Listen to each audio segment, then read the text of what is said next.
So, what's the deal with Tesla's Fremont factory? Is it actually shutting down? The headlines are flying everywhere, but they're definitely not telling the whole story. So, let's cut through all that noise and get to what's really happening with Tesla's oldest plant. You've seen them, right?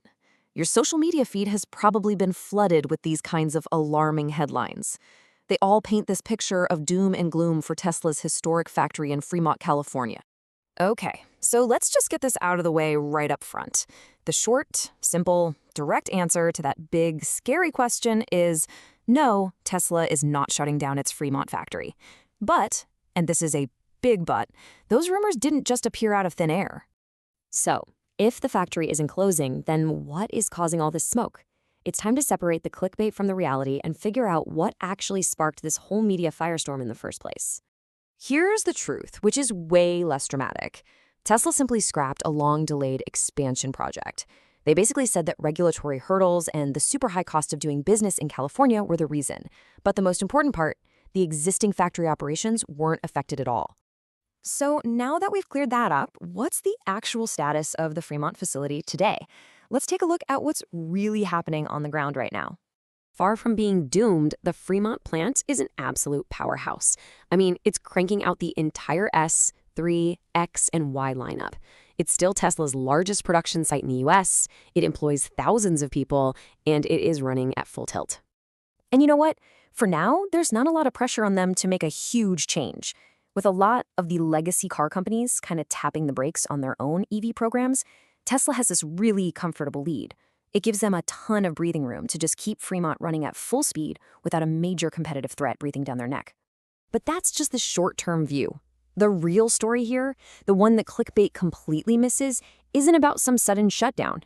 It's about a massive, long-term strategic shift in where Tesla builds its cars. To really understand Fremont's future, you have to zoom out and see the whole global picture. And wow, this slide really just lays it all out there. Look at this. Fremont sits on just 370 acres. Now compare that to Giga Texas at 2,500 acres and the planned Giga Mexico at a mind-boggling 4,200 acres. We're not even in the same ballpark here. These new factories are on a completely different planet when it comes to scale. And all that land, well, this is what it gets you.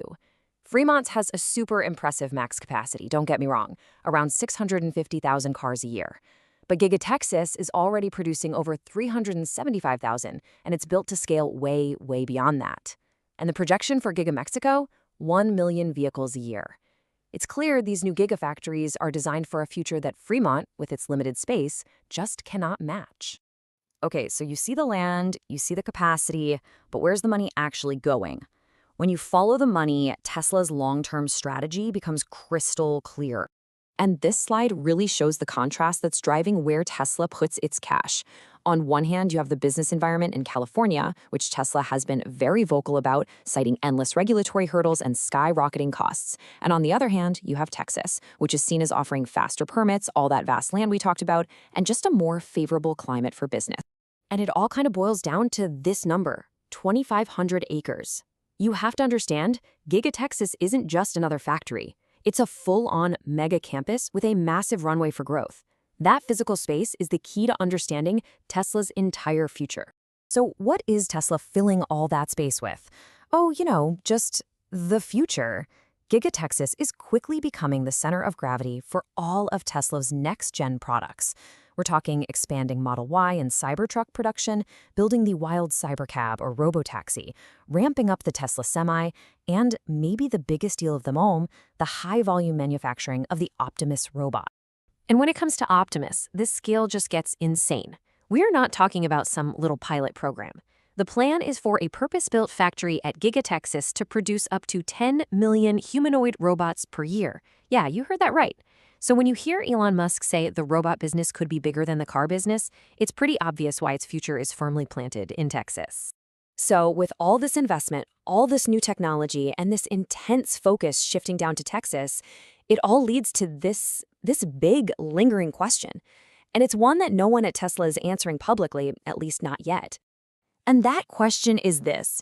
As Giga Texas becomes the undisputed hub for everything new and exciting, will the Fremont plant, the factory that basically revived American auto manufacturing and started it all for Tesla, just be allowed to wind down naturally? Will it transition from being this cutting-edge facility to more of a respected but legacy site over the next decade? All right, so let's end on a clear note. The clickbait is just wrong. The Fremont factory is not closing anytime soon. Its assembly lines are humming, and it is absolutely vital to Tesla today. But the company's center of gravity is undeniably shifting south. The real question isn't if the factory is closing tomorrow, it's what its role will be in 5 or 10 years from now. The lines are running strong today, but for how much longer?